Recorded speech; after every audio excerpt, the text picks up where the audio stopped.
Hey there, Cass. All right, so let's get started. So thank you all so much for joining us today, this evening.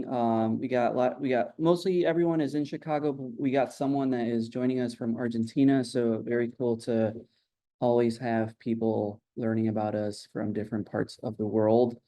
So if you're not familiar with who we are the Chicago Graphic Design Club. We've been around since 2020 and we put together a lot of these type of events. If you're in Chicago in person, we also do a lot of in-person events as well. So we do studio tours, we do lectures, workshops, we have a book club, we have a podcast as well, and we also have a pretty active Discord community. So if anyone is looking to connect with other designers, from the comfort of your own home, there's a links to all that stuff on our websites.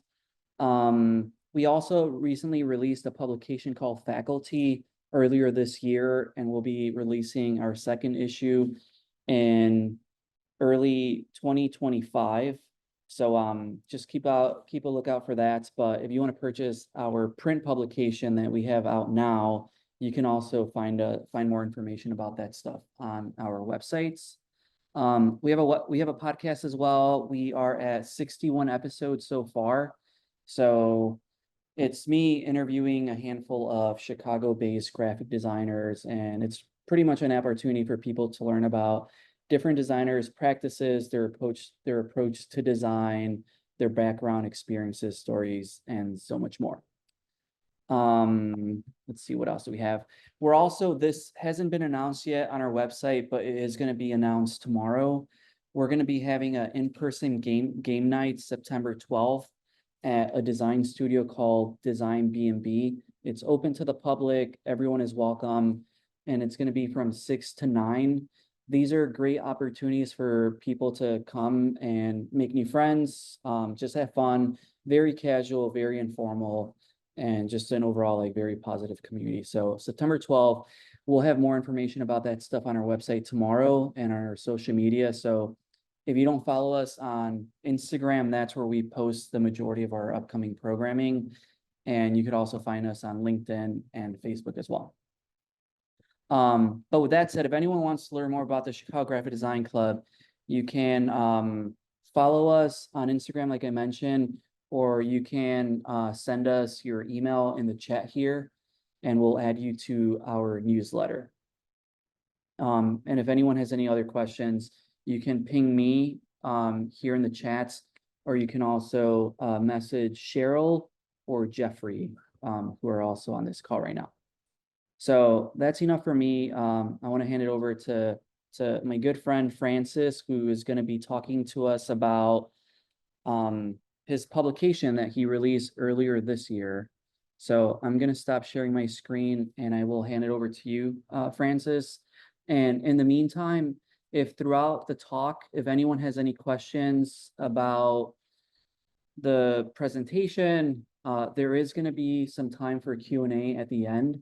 So you could hold your questions, or if you want to type them in the chats, I'm also happy to read them out loud at the end. So I'm going to stop sharing and the floor is yours, Francis. Thank you, buddy. Nice to hear from you again. And thank you everybody for coming. I appreciate the time. So I think this is going to be a fun one. I've been working with Christian in the past, and he's such a nice guy. Devastatingly handsome, if you will. So when he asked me to do this, I thought, wow, this would be a really good opportunity to really talk about design again. So I wanted to just to share some time with you guys and talk about putting together Francis Magazine. So a little bit about myself. This is a picture that I just took a couple days ago, and it really just sums up, what I look like in real life, because a lot of people ask about it. So thank you again for the time. So as we start this whole talk, I wanted to read this verbatim. So I promise you this is going to be the most boring slide of the whole thing. So everything in the world of graphic design today is dull, ordinary, and instant. A sea of sameness full of trends copied 1,000 times, or a temporary solution only to be replaced tomorrow. The result is an industry that lost everything that made it special. An industry full of copycats designing instantly forgettable, meaningless work with no voice, message, or reason to inspire others. It's time to change all this. It's time to concentrate on lighting that fire again and build from within the depths of our souls as designers. Every day is an opportunity to see something in the world we haven't seen before. A new texture, a curve, or light reflecting off a pane of glass hundreds of feet in the sky. Every day is an opportunity to create something beautiful, something we can touch, feel, smell, print, and hang, something that stops you from moving on to the next thing, something memorable that stays with you and calls for you late at night, begging for you to be great again. I call these little moments against the sea. And when I started coming up with this idea, I was actually getting a master's degree. And I started thinking about the concept of a magazine. I started sketching out these pages. I almost always start with sketches in everything that I do. But as you can see, as I started building out this idea, it started to make a little bit of sense. But why a magazine? You know, a thesis paper is 46 pages, 12 points, Times New Roman, double spaced, 8.5 by 11. And I started thinking to myself, this is a really lame idea. Like for graphic design, like this is probably the opposite of what we should be doing. And I have a whole background in magazines. You know, I started my career in magazines. I used to be an art director for magazines. And I saw my very first zine in high school, and this was something called Progressive Flyer, and it was put out by juniors and seniors in high school on an 8.5 by 11 piece of paper, and they had handwritten creative writing and poems and stories, and they Xeroxed this thing by themselves at a library. And then they folded it into a zine, and they would go around and sell it for 35 cents. I was a freshman in high school when this was happening, and I was instantly hooked, and I instantly fell in love with the concept. And I look back at it, I can't even imagine high school students doing that today, like putting out this weird underground publication of their own writing. And I thought it was just phenomenal. And I think about, you know, everything that I am as a graphic designer and just is just based in the analog world.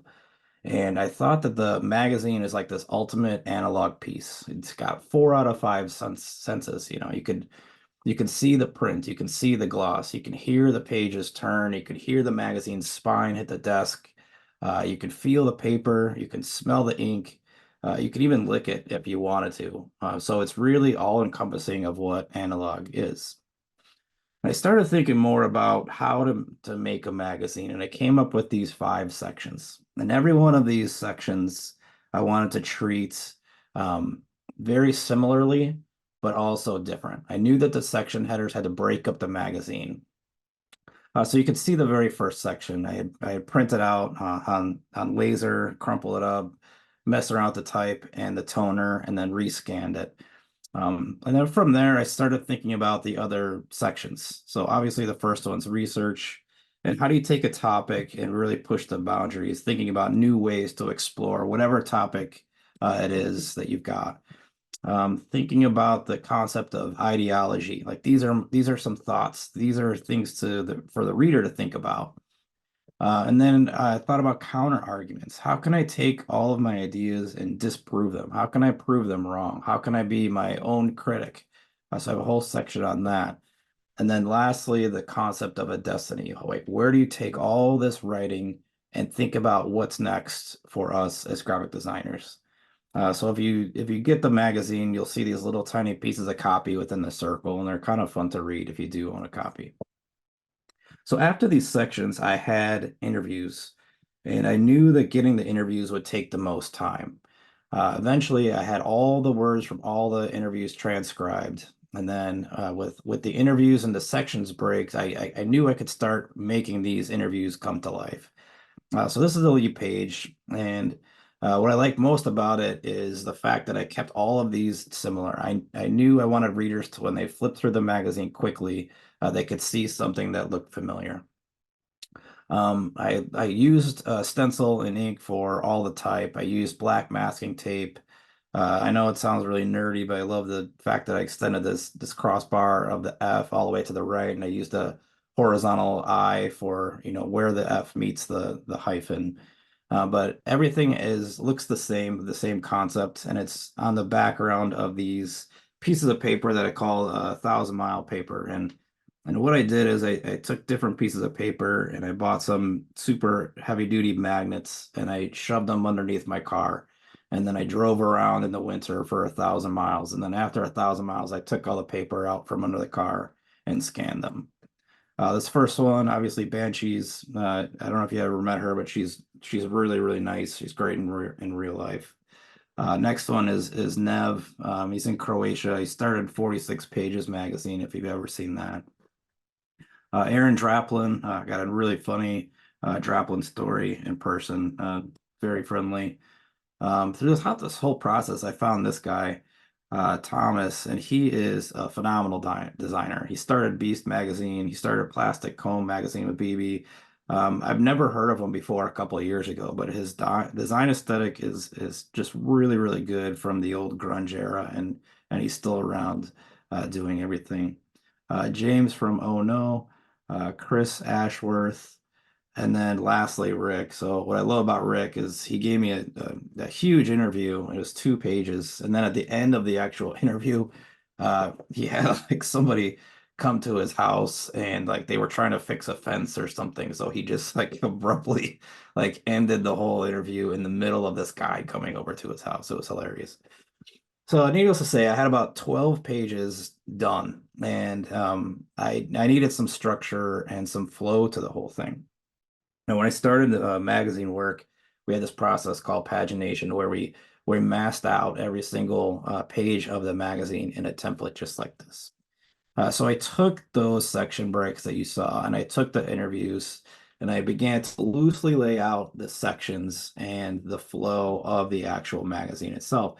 And I knew where the holes were. I started thinking about the reader and the traction and how they would actually go about doing it. I filled in all these holes, and then when I got done with the actual design, I made them gray. So I'm assuming a lot of you are visual learners. So this is the way that I did it. So I marked everything on these boxes, moved things around, and then of course I did this with the entire spread of the actual magazine. All right, so now, given everything else, I'm just going to read everything verbatim in order of the actual magazine. So on the right is an intro page, and as I was getting a master's degree, I had these Mikel Ruiz sketchbooks, and I kept everything the same in these books, and I would label them so I knew on a shelf which ones they were. On the left is the table of contents, and for this design, I used every single tape I had in my studio. I have more tape now for some. I just like collecting tape. I don't know why, but this is all the tape I had, and then I changed all the names of the actual articles for no reason whatsoever. And then this, obviously, you've seen this section head before for the research section. And first up in research is my 5 favorite books I read for coming up with this topic, this whole concept of going against the grain of design today. And this is the lead page with full ink bleed discussing these 5 books. First is McLuhan's Medium is Message, and what I did with this one is I soaked these letters for like over 2 days in ink, and then the original copy of his book has got this like distorted face, so I scanned it and then reshrunk it and then flipped it. On the right's this awesome article. It's pretty short; it's only 5 pages, but it's a great piece about the creativity and wandering through a city. So I use the grid of this particular city to come up with the layout, and I'll let you kind of guess what city that is. On the left, one of my all-time favorite design books is Meggs's History of Design, and I wanted to pay a tribute to that book using this like old school Gothic Gutenberg style template, which I spray painted. Another one is a visual history of type, this giant, giant, giant book on the typefaces from Paul McNeil. But some of these books are 2 that I reference all the time. On the right is an article from Alex Morel. He's got this piece called The Age of Average, and it's all about why everything in corporate America looks so shitty. It's not just graphic design, it's everything you see. Like, why is everything horrible? So that was a great piece. On the left is Horsham's Hello Human. I don't know if you read it, but it's essentially describing the concept of a human hand within the world of craft and how that is actually needed. So, of course, I used ink in my fingers to create this H. On the right's pretty self-explanatory, but some of my other favorite books and interviews I went through. On this particular one, is a short timeline. You know, I moved past my favorite books and I wanted to set the foundation for the reader. So I feel like you needed to kind of set the stage before you get into the argument. So moments in graphic design and timeline, I used this whole scanner pull thing. I pulled the paper as the scanner bar moved. I know it's a little cliche, but it kind of felt right because a reader would go left to right to read it. So it sort of made sense. I might turn this into a poster because I feel like I kind of reference it a lot, but whatever. And then the upper right, I know that S, the kerning is horrible in that S, and I apologize. That's a straight up mistake. So now you can't unsee it either. You're welcome. And on this next page, I wanted to move past to the next phrase of graphic design, specifically the Industrial Revolution and arts and crafts. So I don't know if any of you guys have unusual dads, but mine has a giant box of wires for no reason in the basement.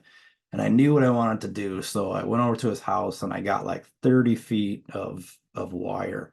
And I wanted to plan all these letters using wire and solder. So it took forever. And then arts and crafts, I knew I wanted to make this out of this, 1/4 inch square wooden dowels, which also take forever. And if you look close at the two capital R's and the S in crafts, you can see how I was off measuring it. But it's all wood glue. And then I shot this on a white piece of paper next to a giant patio door um, that had like this thunderstorm going on. So that's what gave it this weird green look. It was pretty cool.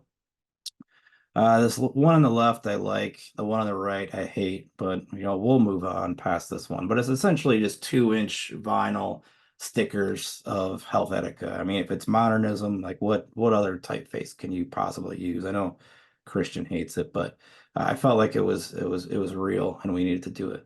On the right, I was trying to do this Ed Fella thing. I didn't think it worked, but whatever. All right, so this next spread, I think this is pretty interesting. And as us as designers, I feel like we needed to take a look at how much the roles actually changed. So in 1922, William Addison Dwiggins made the phrase graphic design. Before that, it was all about artistry and craftsmanship, and everybody was like really, really talented. Graphic design came along the same thing. And then we started seeing this split, in the mid 90s, the web came along and all of a sudden you got web designers and they were competing with graphic designers. You had two different people, kind of like, friends, but also enemies at the same time. And then web design broke again into UI and UX. And I started thinking like, man, like this is crazy. Like we were all creatives. We were all one family, and now it's just split. It's like this crazy wedge has come into this whole entire family of graphic designers. Long story short, it's a lot of cut up letters, some letraset rubbed down letters. There's a lot of it taped by that horizontal rule. I wanted to go with this whole like fork in the road theme so you can kind of see where it breaks apart. And then I gave it some pencil smudge to grade up a little bit. This piece is all about social media hurting the quality of design and how likes and followers are giving designers the false sense of quality. It's actually hurting the profession, specifically how like designers are following trends to gain notoriety, all because of an algorithm, and it's insane. But anyway, if you get the story, you should read it because it's actually pretty good. There's facts and all bunch of stuff like that in there. But as far as the layout goes, I cut up about a dozen hearts of all different sizes, glued them to tissue paper. And this red one's real. It's all red ink on that one particular heart. And then when I glued it to this collage, all the water and the ink started running together. And then I used my finger to like slush it around. So it's like this weird slurry of goo. And that's what the red is. I'm not going to bore you with this one because Christian asked me to supply something for faculty issue number 1, and this is the exact story. But what I wanted to do is show this kind of printed technique, which you'll see in a second. So this is the very first draft of the concept. On the left, I wrote this whole like mini piece about an old printer on Printer Row in Chicago, and how like it's kind of like the last of a dying profession. But I used this concept of CMYK letters that I had stenciled out and then overlapped on each other. On the right is this page of McLuhan's book. It's got this naked lady wearing a tarp, holding a cello. And I'm like, this is the weirdest thing. I'm like, could I actually recreate this? So I asked a good friend of mine to get all wrapped up in some saran wrap and have like this abstract tungsten background. To my particular copy of McLuhan's book is old, it's weathered, it's stained. So I wanted to give that kind of a feeling to it. And it's kind of a nice piece. It's essentially challenging that original book, specifically in today's digital age. And if the medium is the message, or today is it not because of social media and things like that. This is one of my favorite spreads. On the left is a letter I wrote my professor, and on the right is the start of the exploration section. So this is one of my least favorite spreads, but for exploration, I was getting into this concept of AI, and I really don't want to talk about AI because I hate it. But what I did was I paid designers on Fiverr to recreate the Francis logo using only AI. I ended up paying $54 for 16 logos in under 12 hours from 6 different designers. All the logos are horrible, so that's why I pixelated. I didn't want to like hurt the integrity of the design of the magazine by showing that work. But the whole concept is, does anybody care? You know, like we as designers are not going to go that same route. We're going to make something beautiful and well thought out, and it's using our talent and our experience and everything that we're feeling to create something. But do the clients of tomorrow care? Is this whole concept of quick design actually hurting our profession? On top of that, I wanted to interview some executives about AI replacing designers. So I asked a bunch of them verbatim what they thought, non-creative specifically, people that hire creatives, agencies that hire creatives, like what are their thoughts? You know, I created this whole, it's pretty straightforward, but the concept of aliens coming at you because it was new, it's scary, you know, so there's a question to it. A funny story is today I'm not even really sure what this headline says. But I remember like loving it. I remember thinking to myself, like, oh man, I nailed that headline.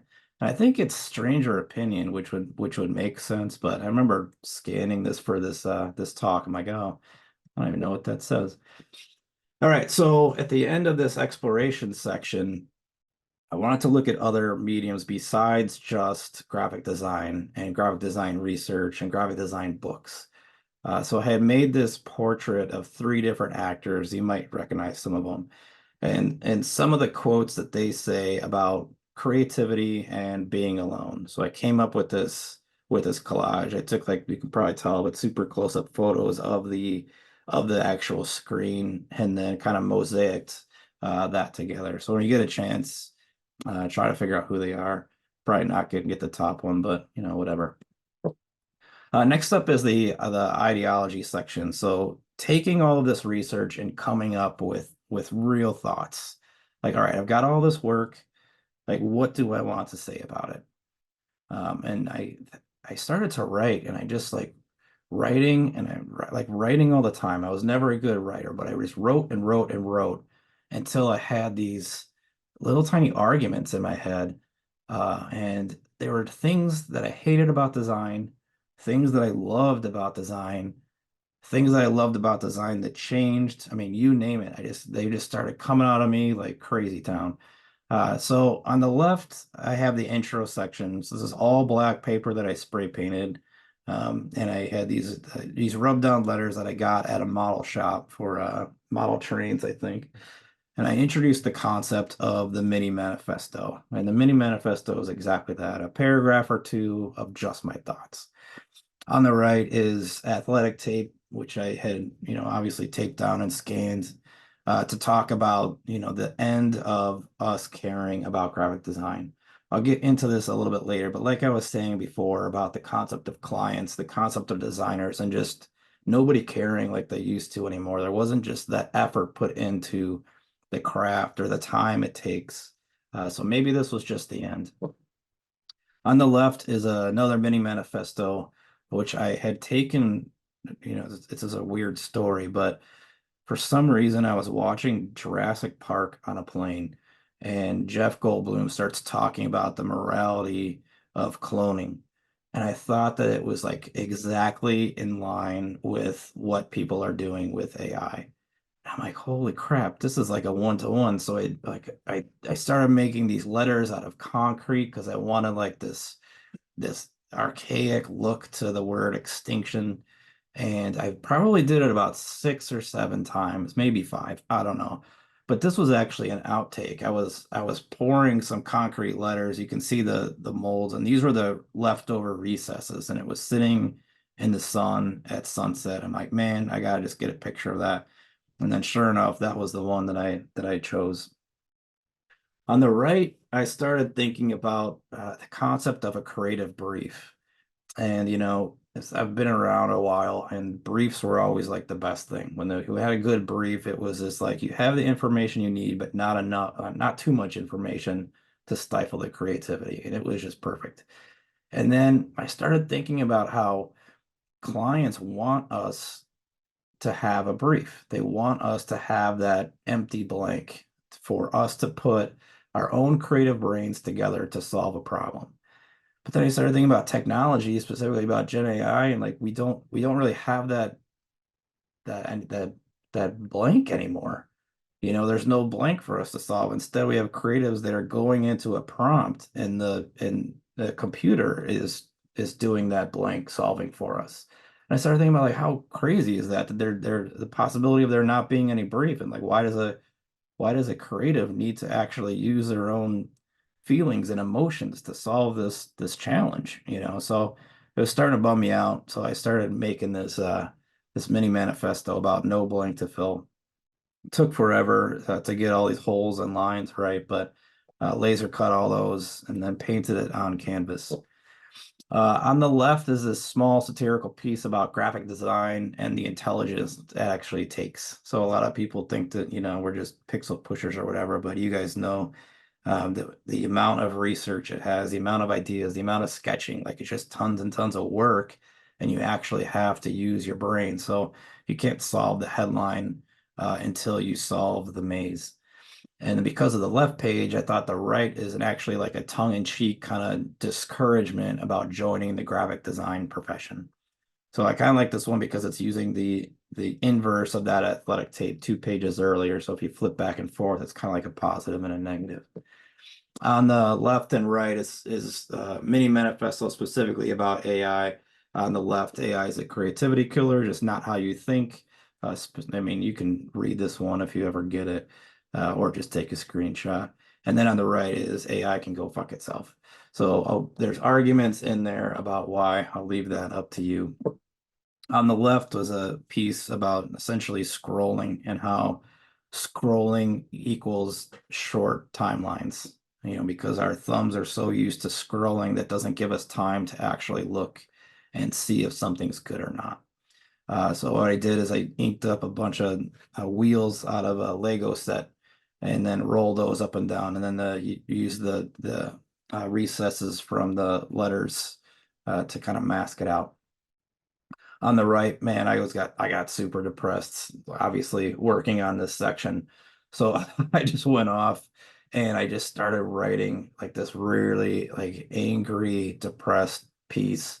I just hated everything about myself and everything that I was doing.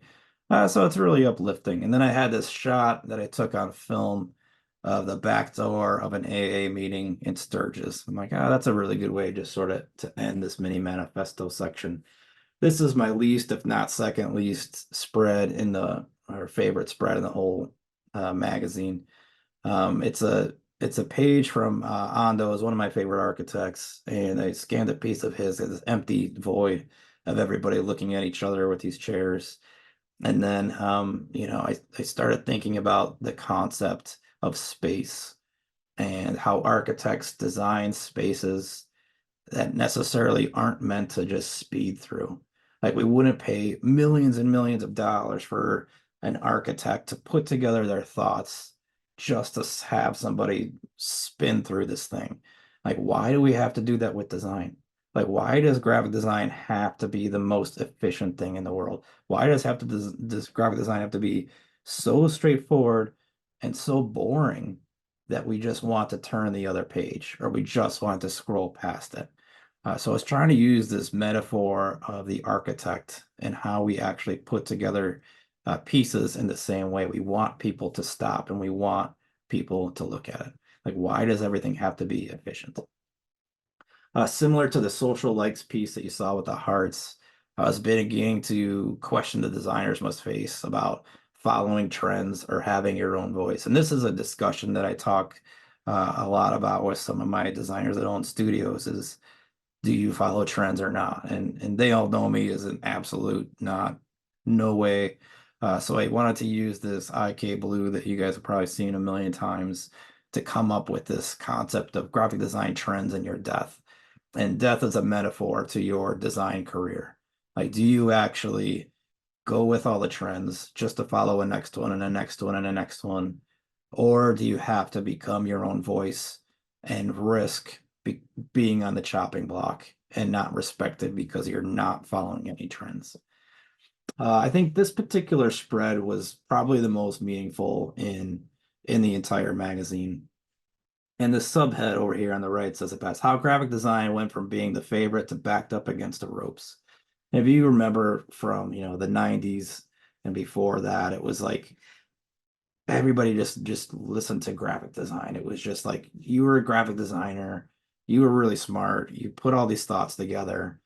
And I started thinking about how that has changed over the years, which I'll show you in a second. But I use these cut letters, and these are actually pretty big, probably 4 inches tall, that I had painted. And then if you notice the horizontal lines in the background, it's actually a glitch from my scanner that started coming up with these weird pixelized lines. And I had no idea why.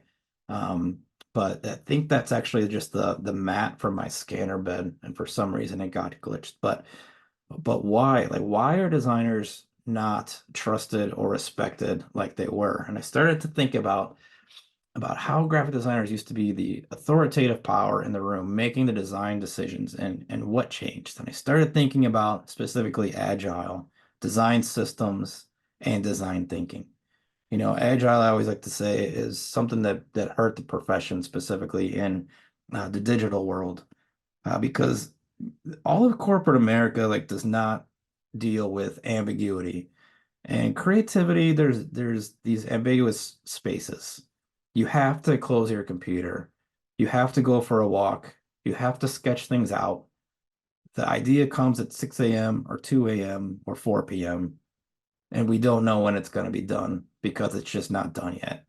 And how do you explain that to corporate America? Corporate America does not work with ambiguity.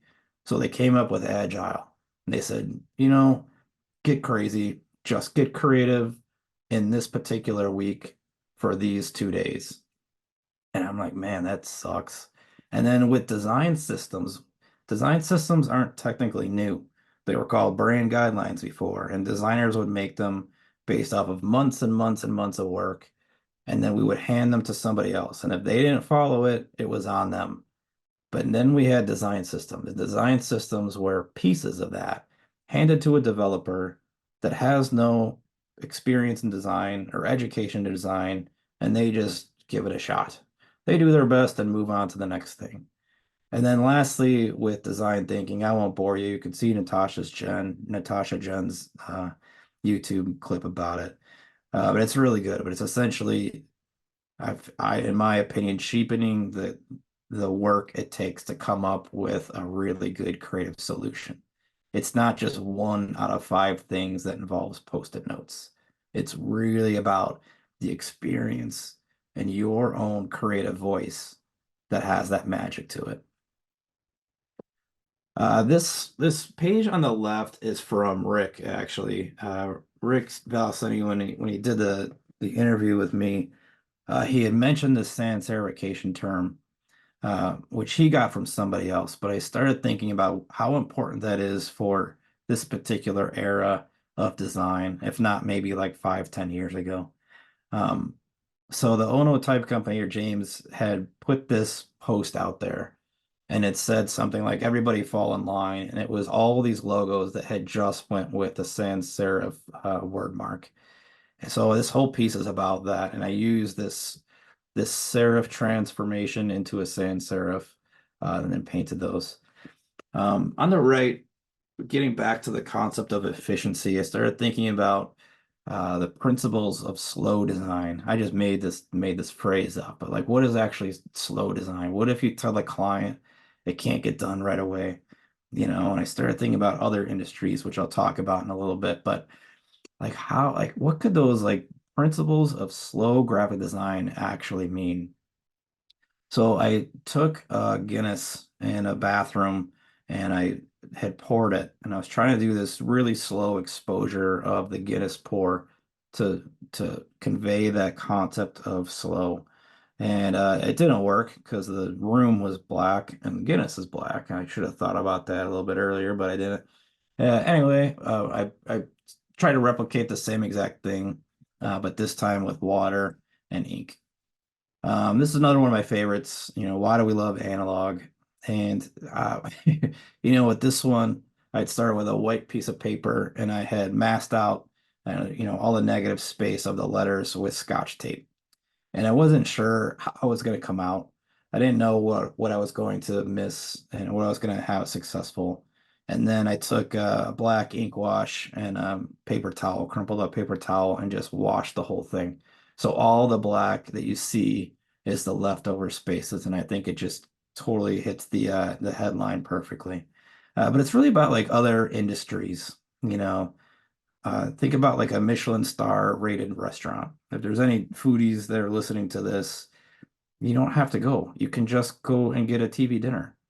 Like why do we listen to Keith Moon or, Taylor Hawking, like just totally rip the drums like crazy, just banging on those things like it's life or death. But we also have, electronic drum machines that can do all this even better. So what is it about analog that people love? This one is really about the joy of making work. I think I've told this story before, but I was at the Adobe Max conference and someone was on stage and they had shared an illustration that they did. And it was this owl in Illustrator. And then she gets on the mic and she selects the AI eyedropper tool and types in tiger or something, I forgot. And it instantly replicated a tiger in the style of her as she was presenting on stage. I remember like whispering to my friend, like, man, I'd really like to make that tiger. And I started thinking about like the joy of making work is part of the reason why we got into this profession in the first place. We were born as graphic designers. It's a weird profession to have that comes with these little moments of joy. So I wanted a whole piece about that. It's done in Bodoni poster italics, which is great for this style. Three colors of paint, just paint on paint, and then the background is paint as well. So it was a huge pain in the ass letting this thing dry. As you can see, I made a ton of mistakes, but I loved it. Another one of my favorites, the concept of how printed work is actually makes things permanent. And it seems like pretty obvious. We digital is replaceable, it's fixable, we can update something. But in doing that, I feel like we've lost so much of what made our profession so perfect. We took extra time. It took forever because everything was analog. We designed things, we revised things, we proofread, we made mistakes. People marked it up with red marker. We did test prints, we taped up those test prints. We critiqued as a group, we revised again, and then we sent that to the printer, and then we got a proof back, and then we approved it. And then boom, it was out in the world and it was final. Like just imagine that process today on your next Instagram post. do we have that same mentality as designers to really, really critique everything? And then as viewers, do we have that same drive to say, oh man, this is great, but you should have done this, this, and this, or say, hey, this is not very good at all, or do we just move on and not care? But what I love about this is I was trying to mimic my old Cork Express days and paste up of a magazine. Like, so I don't know if anybody knows, you used to print things out and paste them up in the old days, and you would take a picture of it. So everything you're looking at is actually printed and pasted. The border is made out of water soluble tape. I had masked out where the grid of the text boxes were perfectly, printed those out, and then had to get it aligned as much as I can. Next section has 3 pages of the similar look and feel, essentially how there's imperfections in the world that tell the story of human beings. You know, the owl printed coins from Ath and have these unique stamp marks for every single one. This left one, this is actually in Chicago for you guys. This is a Picasso, and if you look closely at the two hands, you can see where he had changed his mind. On our right, the woman's left hand, you can see there's a grayish line on the knuckles, and he had extended the hand because he didn't like where it ended the first time. And on the other hand, you could see the line of her leg coming through the knuckles, because he painted that first and then painted white over it, but didn't do it enough. And then Mary Clayton, if you know the song "Give Me Shelter" by the Rolling Stones, she does like one of the best background tracks you probably ever hear, and she is giving it 100%, no question. And her voice actually cracks in it, and the Stones actually kept it in the recording. So these little tiny imperfections are really what make work great. Here's a spread on the concept of, quality, value, and speed. I'm sure a lot of you guys have talked about this with your clients or project managers on, yeah, we can do it faster, it's just not going to be good. And what does that actually mean today? I bash Apple and Google pretty well in here, so you should definitely give that one a read. But what I like about this one is speed, the letters I had cut out with scissors. Value, I cut out with an X-Acto knife. And quality, I cut out with a laser. So it gives 3 different approaches to the whole concept. This actually took me forever to do because I was really unhappy with that magenta shape, but it ended up working out. This is a fictional piece about clients being part of the problem. So essentially, yes, us as designers need to put in our legwork and make things better. But when's the last time you had a client that told you this wasn't good enough? When was the last time you had a client that wanted you to do something better? And I think that the onus is a little bit on them, but mostly on us.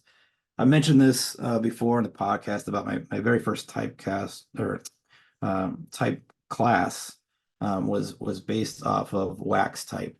And we had to cut out letters, cut out rule lines, wax them all up, and then shoot or scan those.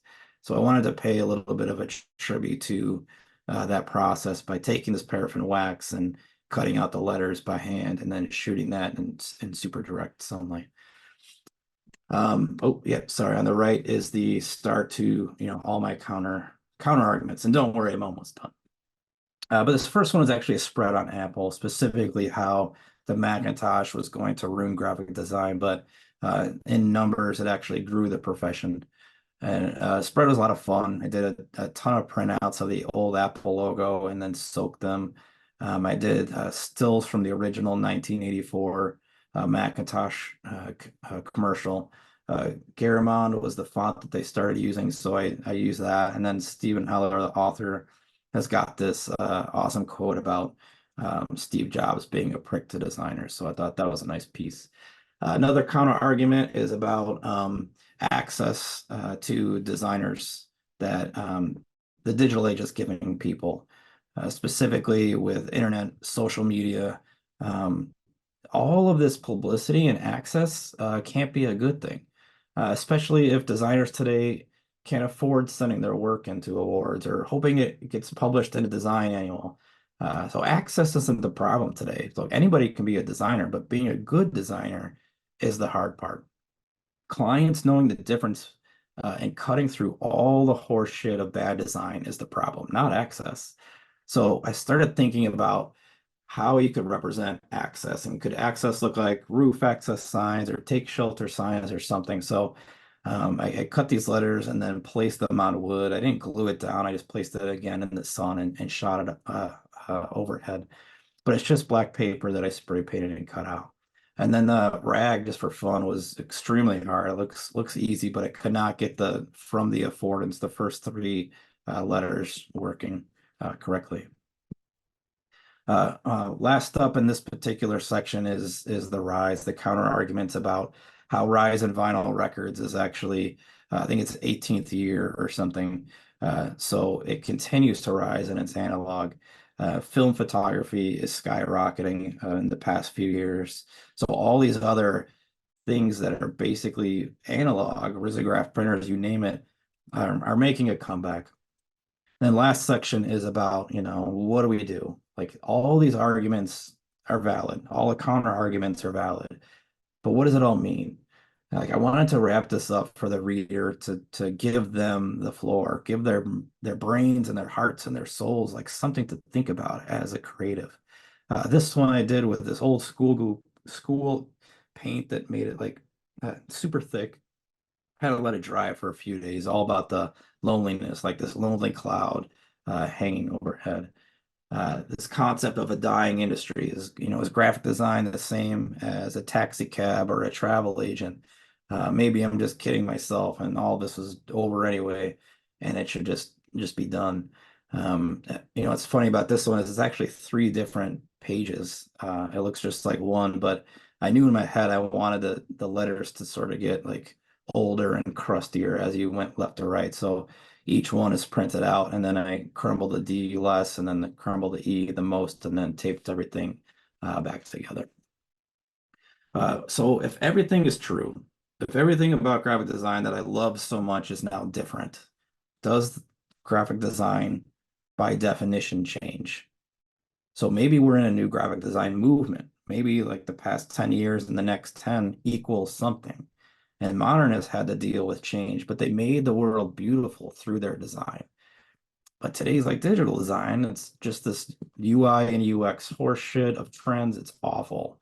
So like what if this was a new modernism or modernism Neue, which is like a tongue-in-cheek graphic design, definition of it. And I started thinking about like, all right, well, graphic design needs a new definition, and this is it. But on the flip side, maybe this is a good thing, and this is the greatest opportunity of design that we've had in 40 years or 100 years. And the concept of adapting to technology is just going to make everything the same. And all designers that, want to join calls at 6 o'clock at night, probably are the ones that are actually going to change the next phase. And if graphic design doesn't have a new definition, do we need an anti-design movement? If design is becoming all these things like mediocrity and trends and following guidelines and efficiency and agile, what about all those people that don't want to do any of that? And do they create this anti-design movement? And that's the whole concept of Francis. That leads to the manifesto, essentially. I'm not going to read this thing because it's really special, but I always loved the concept of manifesto, even back at the Futurist over 100 years ago. So I wrote one for what Francis is and how it likes to go against this whole concept of everything that the world of design is. So if you do ever get the magazine, you should take a look at it. It's pretty nice. And then I end everything. The very last page in the magazine is talking specifically to the reader. It's an application for others to join this new movement, graphic design for outcasts, those who go against the sea of sameness and want to make something beautiful again. I like to call it like a call to arms, stand up, fight for something, say no, like, be bold. But it's really just cut up letters like I've done in a lot of spreads and, rubber cemented to this paper, which you can see. Oh, real quick on the manifesto. This is a original sketchbook I had from like 20 years ago. And this is the same rub down letters from that hobby shop. So as you apply, it's supposed to be, again, another tongue in cheek, sign your name in blood. Maybe you're not, worthy enough. You can't do it because you're just not talented. So the whole thing ends in this big giant question mark to the reader. The inside front cover on the left, I started this field by making ads for the yellow pages. So I wanted to create an ad in the 1990s that felt like the yellow pages. I'm using the Algerian font and Arial, and I think it's Algerian, and brush script to sort of mimic that like that design back then. And then I also transferred over to digital a couple years after that, and I started learning how to, code and things. So I wanted to do like this late 90s web design ad, which is kind of like a nod to some jobs I had. Lastly, the back cover. So another tribute to uh, Christian over here, and I call him up. I'm like, what am I gonna do with this back cover? Like usually a back cover is like a ad for, I don't know, Canadian Club or something. And he's like, why don't you just run hair? And I'm like, that doesn't make any sense. But then I started thinking about it, is it like actually makes a lot of sense. It's like the magazine was closed, the person's walking away from you. It's like the end of something. It's the end of this relationship with this analog piece. So that's ended up what it is. And then the cover, I had talked to Aaron Beebe, who started Plastic Co magazine. I'm like, Aaron, like, how do you do covers? I haven't done a cover in, years and years. And he's like, "Oh, I just look at some of the best representations of photos." But I didn't have a cover story for this magazine. It wasn't about one thing. It was about all of it. Like, it sounds egotistical, but I wanted the concept of the first issue to be around the idea of a savior. Design was so normal. Design was so mediocre. Like, how are we going to break this mold? So that's where this concept came from. These letters I sketched out in hand and then cut them all out and then spray painted them black. But it's kind of cool. A couple more slides, and I promise I'm done. But this was the original grid. It's a funny story, but I had originally put the grid where the cyan lines are. So when you're making a magazine, you worry about the gutter a lot because you don't have it. You don't know how close the text boxes are going to be to the gutter. And if the binding is too tight, then you're not going to be able to read it. You worry about the outside edge and where the reader is going to put their thumb. Are they going to cover up the page number or cover up the words? So I finished the whole thing and my proof came back. And of course, the binding was too tight and I had to fix it. So I had to go back and switch everything. I added an extra inch to the inside gutter and half inch to the outside to redo it all. And second to last, every single page I had was a piece of analog work, and I kept all of the material I did to make the magazine. So a couple of days ago, I got it out of the box and I had taken a picture so you guys could see, the real ones. And that is it. So thank you again for the time. It's been a pleasure. Like, I don't want to talk too positively of Christian, but he's done so much for the graphic design community in Chicago and having opportunities like this. So thank you very much to the Chicago Graphic Design Club and letting me tell my story. It's been a lot of fun. Cool. Thank you, Francis, for sharing this. Very insightful. So I have two questions. The first question is, well, as you were working through this, how was this received? I'm curious about people's thoughts and just like as you were working through this process, How was what it was some of the feedback that at you the end or during? during? I mean, I did everything alone and quiet. Nice. I didn't work with anyone. No one ever saw anything until it was done, so non-existent, I guess, during. I kind of just went into my studio and came out 7 months later. Yeah. And at any point were you a little bit nervous or afraid that some of your thoughts would be received as like because something that I sometimes struggle with is like I share the same sentiments as you regarding everything that you presented, but I sometimes hold myself back from sharing them because I fear that they might come across as negative. And I don't think your publication is negative at all, but I sometimes feel like some people might take criticism as like you being negative. So did you experience any Yeah, yeah. I have some of my very good friends are phenomenal designers and they love AI. So the the hairy parts, I would say, was when we got into those really big debates about design and specifically AI. Um, but at the end of the day, I think that those counter arguments are the ones that either make you stronger as a creative or start to expand as a creative. I think it's kind of a win-win that abrasiveness. But maybe it's just me. I don't know. I'm a pretty negative person or positive. I don't know. Yeah. Someone had a question here, Jeffrey. As you were working on this, did you find value in negativity? Value in what? I'm sorry, I didn't hear you. Negativity. Negativity? Yes, Yeah. for sure. It sounds hypocritical or ironic, but there's this great documentary called American Movie about these two. I had watched this when I was young, and about these two guys, and one is like a struggling filmmaker. He wants to be a filmmaker, and he had said that he was really depressed and he was trying to work that into the characters. So as he was writing the screenplay, he had taken his depression and transformed it into something creative. And that always stuck with me. I was, as a teenager and I'm like, oh, this is amazing. Mhm. So whenever I get negative, you see that piece that you had about that film shot at the AA meeting in Sturgis. And Mhm. it's like kind of getting those words out. And negativity, I think, become arguments and arguments turned into stronger design. So I don't necessarily look at it as negative in a cynical way, but negative as creative energy. Mhm. I get it. Yeah, I understand. Does that answer, Jeffrey, your question? I have one other question. So this is issue number one. Do you anticipate a second issue coming? And if so, what would you do differently? Um, That's for a good question. So I don't know. This is probably good for the group.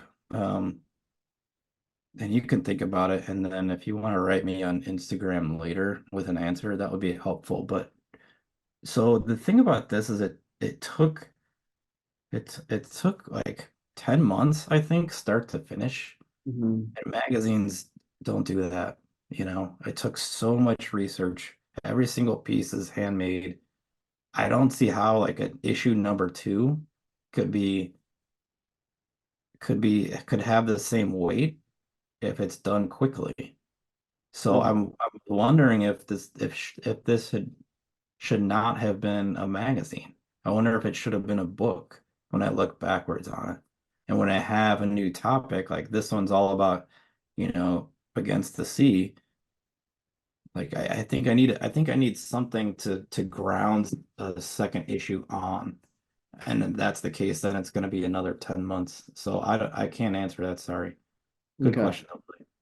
I think it'd be great if you did issue number two, and if it was very not different, like same spirit as this one, but maybe I don't know, different somehow. I'm not quite sure how, but Yeah.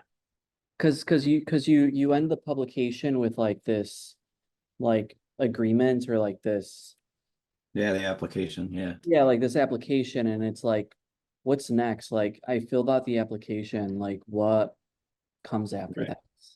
Yeah.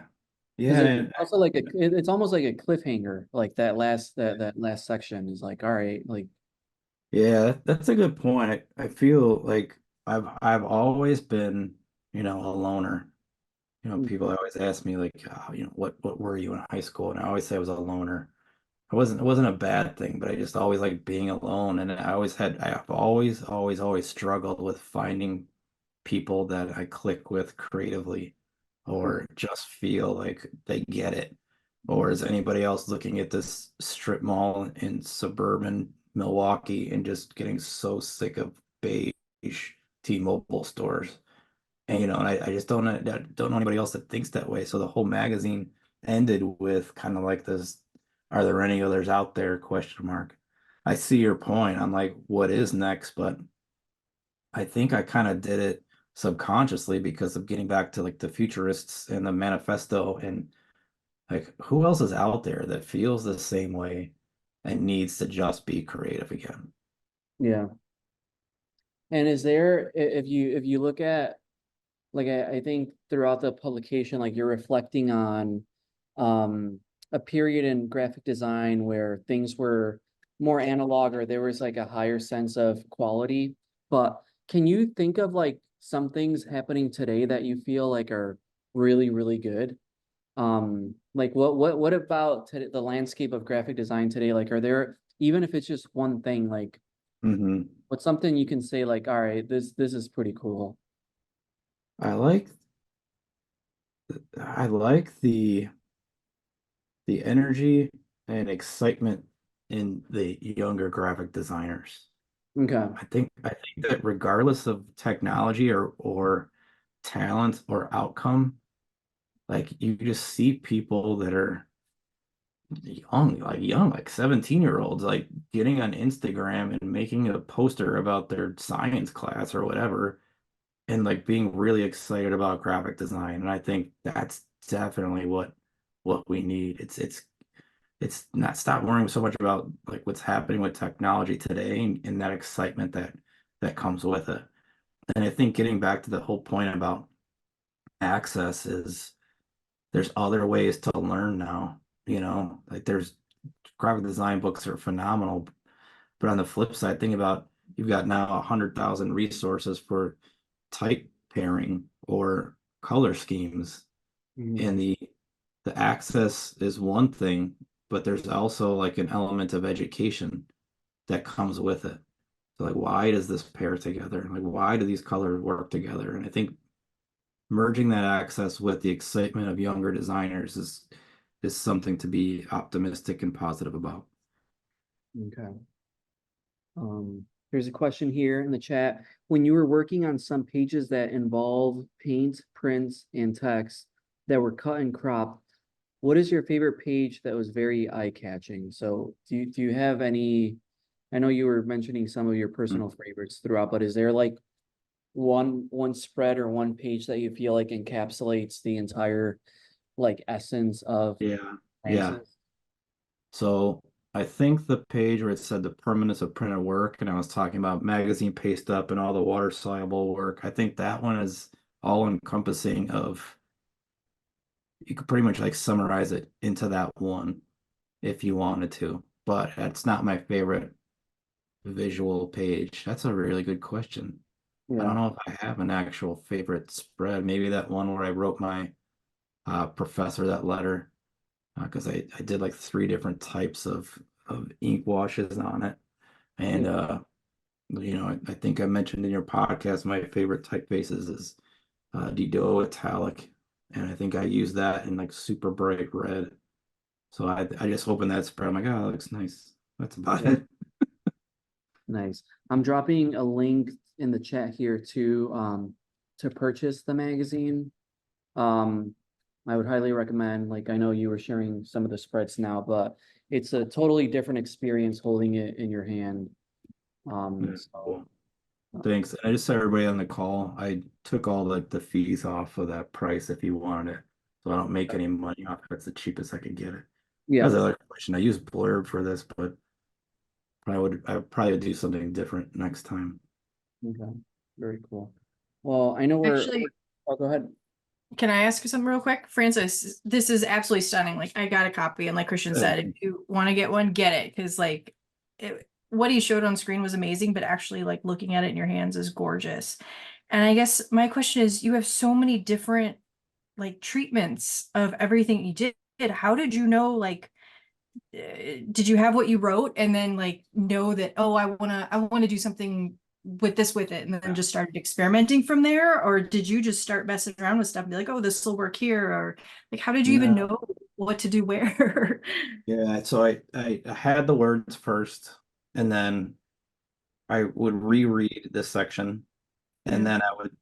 This is like I always tell the story about like going to a bar with a sketchbook and sometimes headphones, and I knew in my head what this particular piece was about. Now, how can I re-say that in one word or two words or three words? And whatever those 2 to 3 words were, was the idea.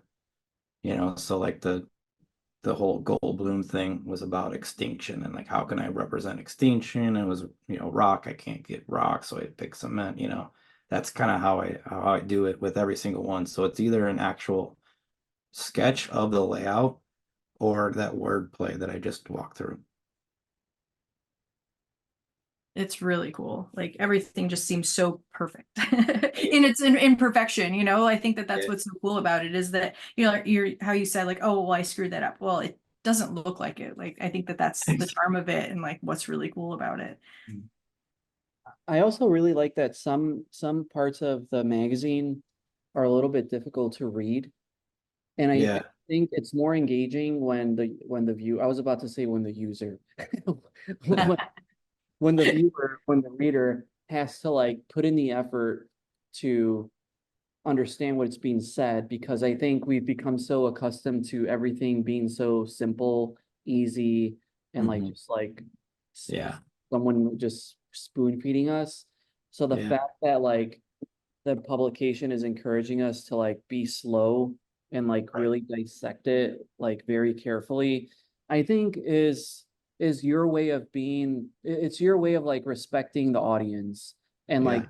believing that they're smart enough to understand what you're saying. And Yeah. because I think a lot of design today, like it treats people like they're stupid. Yeah. Um, That's like that's yeah. exactly right. Like I when all that type is screwed up, I either wanted people to take the time to read it because they had to like figure it out, you know, or I wanted the actual magazine to become something more tangible. And by moving it around or rotating it, you are interacting with this object. And I Mhm. think that's just something that you miss today. At least I Yeah, do. Yeah. I love it. Well, if anyone, does anyone have any other questions or comments for Francis? If And if not, not, I got this one just for everybody that joined a call. This is my secret ID InDesign text preferences. So go ahead, screenshot it if you want.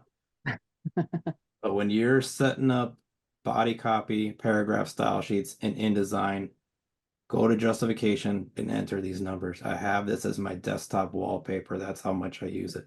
You like you turn the hyphenation off and it gives the rag like actual like perfect spacing. Someone gave it to me as a pay it forward, so I'm doing the same for everybody that joined. So thank you. It's amazing. Thank you. Mhm. took a screenshot and gonna sell it. So I'm just passing it along. very cool. Well, thank you so much, Francis. Thank you everyone else for joining. Like I said, definitely recommend you pick up a issue of the magazine. It's beautiful. And Francis has also been on our podcast, and I included a link to that episode in the chat here. And Francis was also in our first issue of our magazine faculty. So and I haven't shared this story, but Francis and I, before the Chicago Graphic Design Club existed, Francis and I would always daydream about starting a club about graphic design at some points. So Francis has been like a day one, like pre CGDC comrade. So just want to highlight that. Francis, you inspire the graphic design club a lot. So thank you for everything that you do. And Thank you guys, and thanks again for doing this, and thanks for that dog hair back cover idea. I hope. all right, sounds good. All Bye, right, everybody. everyone.